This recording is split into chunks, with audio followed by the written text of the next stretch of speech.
Hi everyone, welcome into another episode of Sun Times Game Week. You guys have really been following along for quite some time now. We're well over, I think, 10 weeks in of Sun Times Game Week, so thank you for following with us all this time. We want to thank our content partners, ABC7, as well, for sharing this on their Facebook page. We have a lot of news to get into, so I'm just not even going to skip a beat. Let's get into it. First up, Maine South, Bobby and Sarah.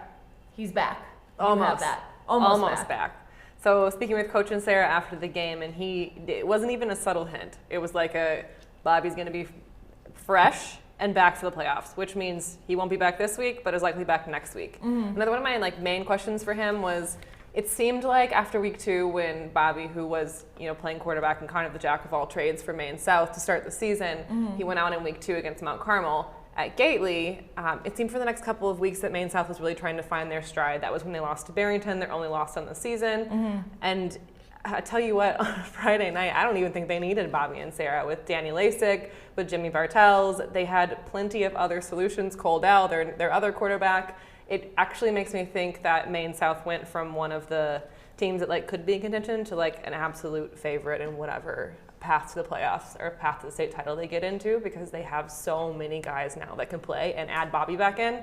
I don't want to play him. Do we think adding Bobby back in is gonna, I don't want to say disrupt, because that, he is such a positive, player on that team, but because they've been doing so well without him, do you think him being back in the mix is going to be an adjustment that they'll have to, that could potentially be negative, or no? In some situations, I would absolutely say yes. In this one, because of all the guys I just mentioned, Cole Dow can both run the ball, can pass the ball. Bobby and Sarah can do both of those things. Mm-hmm. Danny Lasik, Jimmy Bartels, these guys aren't just running backs. They're not just receivers. They're not just quarterbacks. You can put them anywhere. And when you have kids like that, it's best to have them on the field in whatever capacity that looks like. Mm-hmm. So I don't think so. I think it's actually a huge bonus if you're a Maine South fan or on that Maine South team, especially getting new legs going into the playoffs where people don't have film on him. Mm-hmm. They don't know how you're going to use them. Right. A lot of times the first 2 weeks of the playoffs are some of the most tricky contests you see all year, because they have 8 to 10 weeks of film on you, and they know what you're going to do. So I think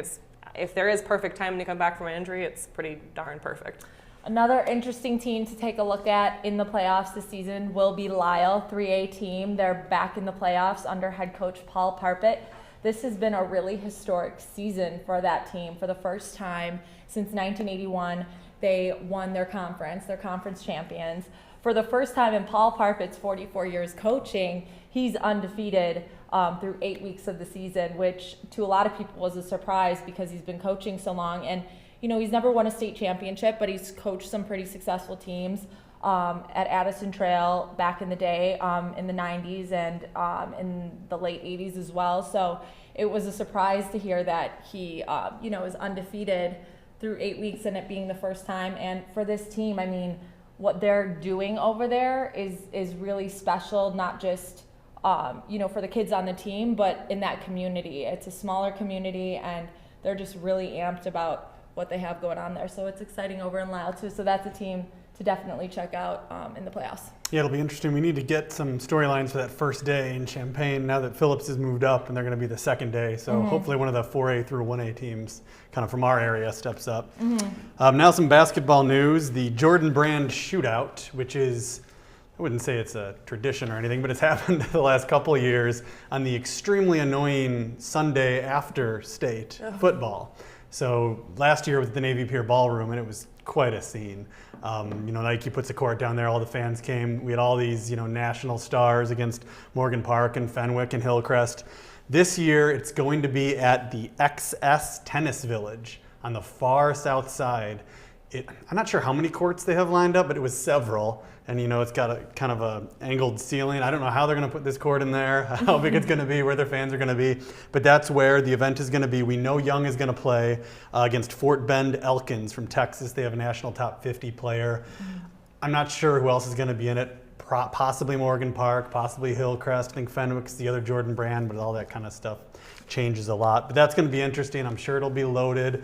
The fans were really excited about the Navy Pier event last year. I wonder if this one will have the same excitement at a tennis center, but I'm sure Nike will do their best to make sure. Yeah, the Navy Pier event last year, I remember being all the way down in Mississippi, and that just being like huge news in Chicago that Nike was doing it. They lit there. it like so. It was dark everywhere. You know, there's a spotlight down on the court.